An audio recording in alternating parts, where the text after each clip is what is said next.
Selamat pagi anak-anak. Pagi, Ibu. Gimana kabarnya hari ini? Baik, Ibu. Syukurlah. Oke, sebelum kita mulai pembelajaran biar lebih nyaman, tolong lihat apakah ada sampah atau kursinya dirapikan.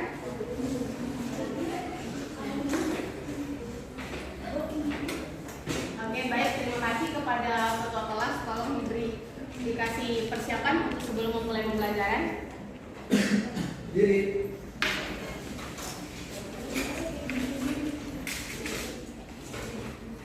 Baik, sebelum memulai pelajaran, marilah kita berdoa dan beragama dan kepercayaan dalam masing-masing berdoa yang benar.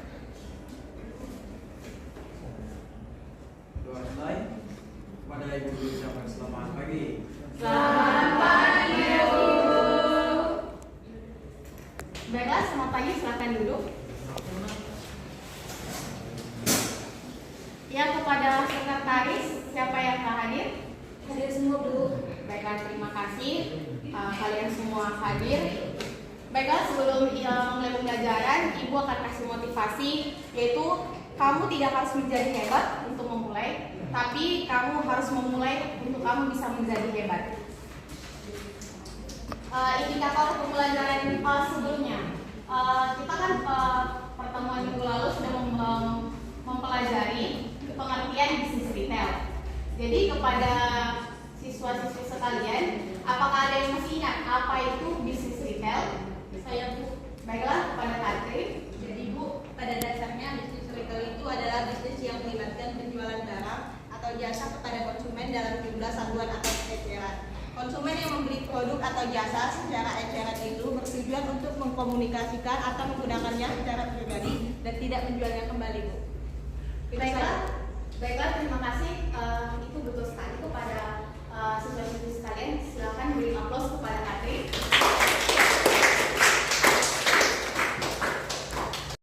Baiklah, setelah jawaban dari Katrin tadi, apakah ada siswa-siswi sekalian yang tahu juga apa itu bisnis retail seperti pemahaman kita minggu lalu? Ya, Bu. Ya, kepada Ando. Jadi bisnis retail atau pedagang eceran itu adalah sebuah bisnis yang menjual barang atau jasa secara langsung pada konsumen untuk dikonsumsi secara pribadi dan tidak dijual atau cukup untuk digunakan secara pribadi saja. Baik, betul sekali. Kepada teman-teman, silahkan beri aplaus kepada Anda. Ya, itu sangat betul. Jadi kalau bisnis retail itu seperti usaha pedagang eceran. Contoh saja nih, kalau kita ke sembako, kita membeli gula, misalnya membelikan gula 1 kilo, itu sama saja kita sudah mengikuti apa itu bisnis retail. Nah, itu contoh kecilnya. Baiklah, di materi kita hari ini, sebelum mulai ke materinya, Ibu akan menjelaskan apa indikator pembelajaran kita pada hari ini. Di mana yang pertama itu menjelaskan pengertian strategi pemasaran dalam bisnis retail. Dan yang kedua itu mengidentifikasi aspek dalam bisnis retail. Kenapa kita mengidentifikasi aspek bisnis retail dan juga menjelaskan apa itu bisnis retail? Karena kita memiliki tujuan untuk pembelajaran ini, yang dimana tujuannya itu yaitu mahasiswa mampu membuat strategi bisnis retail dan menyelesaikan permasalahan-permasalahan dalam kehidupan sehari-hari, tetapi mengkaitkan bisnis retail tersebut. Karena masalah-masalah sehari-hari itu seperti kita tadi membeli gula misalnya kan, nah kita harus contoh kita beli 1 kilo, ternyata itu kurang dari 1 kilo. Nah, itu permasalahan juga dalam bisnis retail. Baiklah, yang selanjutnya itu kenapa kita membahas indikator ini? Karena dengan indikator ini kita mengetahui apa saja yang akan kita apa saja yang kita pelajari pada hari ini. Karena indikator ini adalah inti pentingnya kita untuk memulai pembelajaran. Baiklah, pembelajaran hari ini itu yaitu kita akan membahas 4 topik. Yaitu yang pertama itu strategi pembelajaran dan aspeknya dalam sumber daya manusia mencakup bisnis retail, dan yang ketiga itu lokasi retail serta manfaat dari retail. Sebelumnya itu Ibu mau menjelaskan sedikit lah apa itu strategi pembelajaran. Apa itu strategi pembelajaran dalam bisnis retail? Strategi itu adalah cara-cara untuk kita mengetahui bagaimana bisnis retail tersebut. Karena setelah kita tahu caranya, kita paham, maka kita bisa mengaplikasikannya ke kehidupan kita sehari-hari. Seperti tadi itu membeli gula gitu. Dan yang kedua itu aspek sumber daya manusia dalam bisnis retail. Karena tidak mungkin kita memulai bisnis retail itu sebelum kita mengetahui sumber daya manusianya. Dan yang ketiga itu lokasi retail. Lokasi retail itu kenapa kita membahas lokasi retail? Karena tanpa kita membuat lokasi retail, tentu kita akan bingung kemana border pemasaran yang akan kita buat.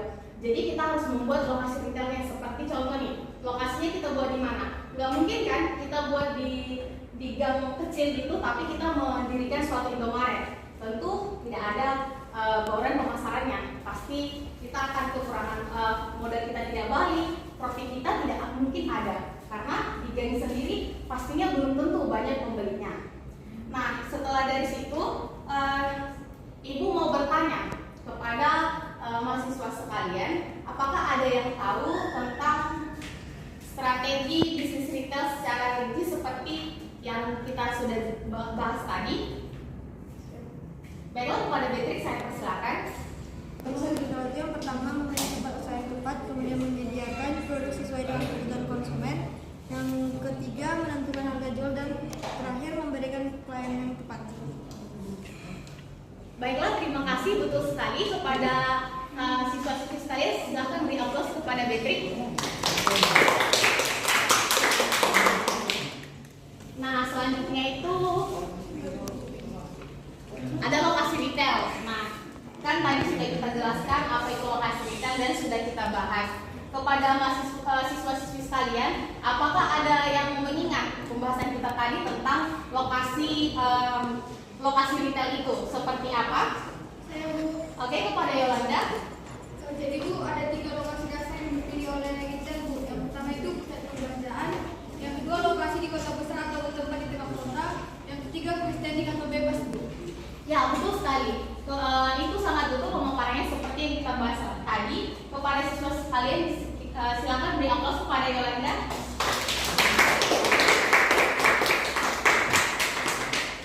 Ya, baik, terima kasih kepada siswa sekalian. Berarti kalian sudah memahami pembelajaran kita yang mungkin masih singkat. Mudah-mudahan apa yang kita pelajari hari ini dapat bermanfaat dan kalian bisa mengaplikasikannya ke kehidupan kalian sehari-hari. Sebagaimana bisnis retail itu sangat penting dalam kehidupan sehari-hari.